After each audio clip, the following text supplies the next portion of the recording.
is the Bahamas Tonight, the Northern Edition. Good evening, I'm Megan Shepard. It's great to have you with us. Topping news, the southern communities of Grand Bahama benefiting from the government's leading social program. Residents are already celebrating its impact and the role the recently established urban center is playing in that district. The wife of the Prime Minister was able to get a glimpse of that program at work while on Grand Bahama. Joan Davis-Roll picks up the story. I'm very pleased to be here to see the Urban Renewal Centers in action. They're doing such a wonderful job in Grand Bahama.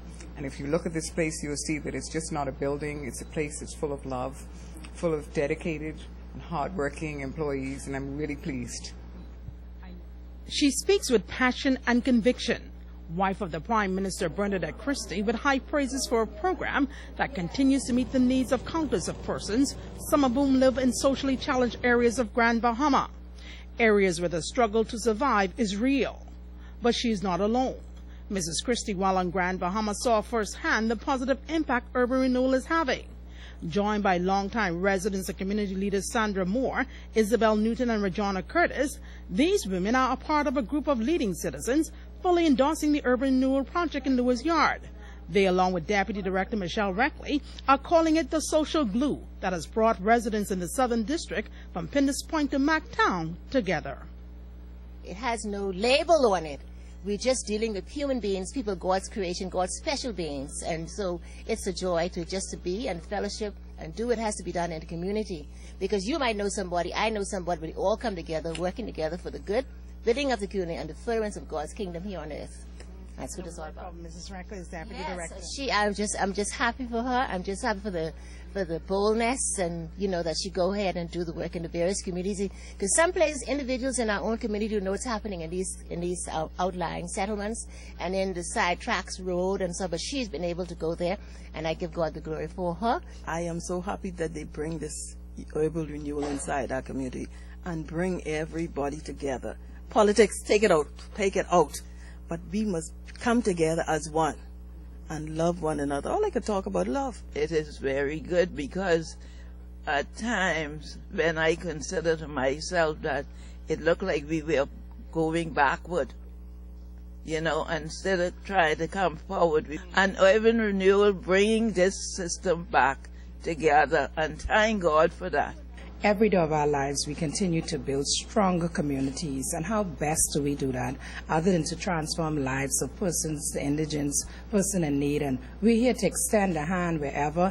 And like I always say, whatever it takes, however long, we are prepared to make it happen and get it done. What is next for urban renewal? Not giving a man a fish, but teaching him how to fish and teaching him to make ways for him and his family through this program. Joan Davis-Roll, Southerners Network News.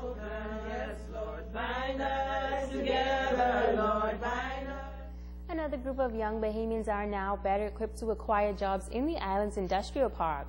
Members of the group recently completed training and are now internationally certified. Natalie Martinborough reports. 15 young Bahamians are now internationally certified in welding. They graduated from the third session of the Boko Foundation Technical Training Institute conducted at the Total Education Center in Hawksbill.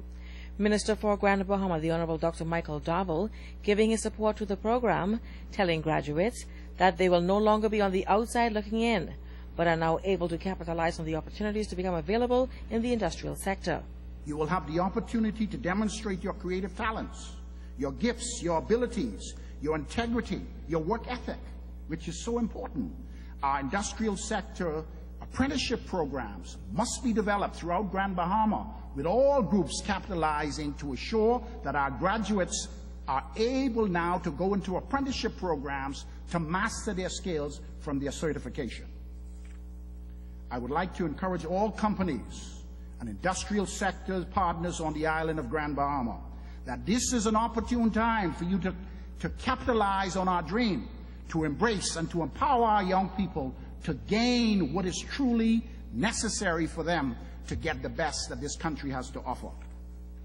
Dr. Dovell says the island's industrial sector remains resilient and that graduates have selected the right area to establish a career. A recent financial assessment of the industrial sector confirmed economic growth during the brunt of the global economic crisis. As we go back and we look at the data, it is clear that even in the midst of the global economic crisis, our industrial sector showed evidence of growth. And I am convinced from reports from the World Bank and from reports that I've seen that we anticipate growth over the next 10 years. BORCO executive Robert Garfney says the program continues to produce world-class professionals. To date, BORCO has invested over $500,000 to fund programs such as this, but has also had the vision to include an electrical and instrumentation course, which is scheduled to be completed in December of this year.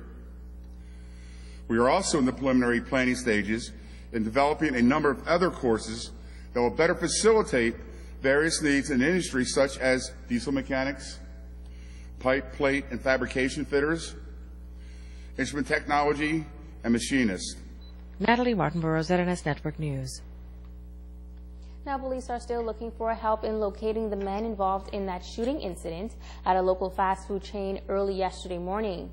Police say it was an attempted armed robbery, and a 67-year-old man was shot in the stomach and remains hospitalized in serious condition. A 51-year-old female was not injured in the shooting incident. Both gunmen were said to be wearing dark clothing and stand about 5 feet 7 inches tall and slim built. If you have any information that could assist with the investigation, you are urged to contact 911, 919, or the nearest police station. Executives of the Grand Bahama Port Authority joining with presidents of the Grand Bahama Cancer Association to celebrate the naming of a street in her honor. The official unveiling of Norma Headley Drive taking place yesterday as a token of appreciation for Headley's work in the community. Jack Hayward commending Headley for years of dedicated service in the fight against cancer on Grand Bahama. He believes she has helped to eliminate the stigma associated with the disease. Norma, Sarah St. George, Henry St. George, the St. Georges, and myself have decided a few months ago, to honor you with a permanent memorial, not on your death, but a permanent memorial while you were living, to let people know that you have a street named after you, which is more than I have. You've done a fantastic job, and the whole area needs to honor you, which we are doing today with this street, which I don't realize was so busy until I got here. And I must say, I never realized why the devil we should want a roundabout, but now I realize why. It's never-ending traffic. Headley, a cancer survivor herself, says she is thankful to all who have helped support her vision throughout the years. She says she is especially grateful to Sir Jack for donating the land for the construction of the cancer hospice. I appreciate everything that Grand Bahama have done for myself and my husband. Sir Jack, thanks very much for everything that you have done. Pleasure. But now I judge what you've done. Stay with us. The Bahamas Tonight Northern Edition continues after this.